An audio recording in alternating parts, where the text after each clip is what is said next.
আসসালামু আলাইকুম। আজকের ভিডিওতে আমরা আলোচনা করার চেষ্টা করব বাংলাদেশ পুলিশের ৮,০০০ পদের কনস্টেবল পদের জন্য মাঠে যাওয়ার জন্য আপনাদের কোন কোন কাগজপত্রগুলো লাগবে, কোনগুলোর মূল কপি লাগবে এবং কোনগুলোর আপনাদের ফটোকপি এবং কোনগুলো সত্যায়িত করতে হবে সেগুলো নিয়ে আমরা বিস্তারিত আলোচনা করব। ভিডিওটি না টেনে সম্পূর্ণ দেখতে থাকুন। প্রথমে আপনাদের লাগবে admit card for physical test. Admit card for physical টেস্টে ডাউনলোডকৃত প্রিন্টেড কপি ২ কপি লাগবে। ২ নম্বরে হচ্ছে শিক্ষাগত যোগ্যতার সনদপত্র। শিক্ষাগত যোগ্যতার সনদপত্র বা সাময়িক সনদপত্রের মূল কপি লাগবে।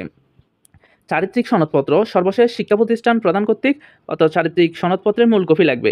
আপনি যেই বিদ্যালয় থেকে আপনি হচ্ছে পাস করেছেন, এসএসসি পাস করেছেন, সেই বিদ্যালয় থেকে চারিত্রিক সনদপত্র নিয়ে আসতে হবে। তারপর হচ্ছে নাগরিকত্ব সনদপত্র।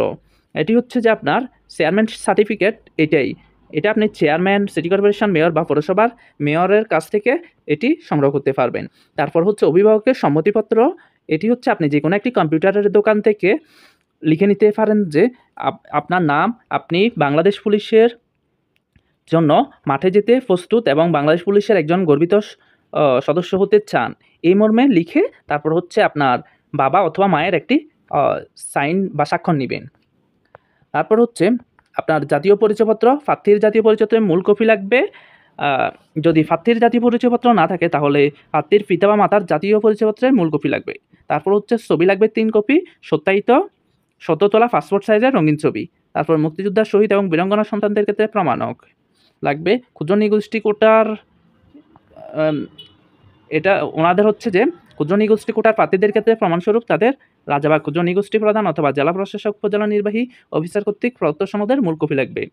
শারীরিক প্রতিবন্ধতার ক্ষেত্রে সুবর্ণ নাগরিক কার্ড এর মূল কপি লাগবে। তৃতীয় লিঙ্গের প্রার্থীর ক্ষেত্রে জেলা সিভিল সার্জন কর্তৃক প্রদত্ত প্রত্যয়নপত্র লাগবে। চাকরিজীবী প্রার্থীদের অনুমতিপত্র সরকারি বা আধা সরকারি স্বায়ত্তশাসিত সংস্থায় চাকরিরত প্রার্থীদের ক্ষেত্রে আবশ্যিকভাবে যথাযথ কর্তৃপক্ষের অনুমতিপত্র লাগবে।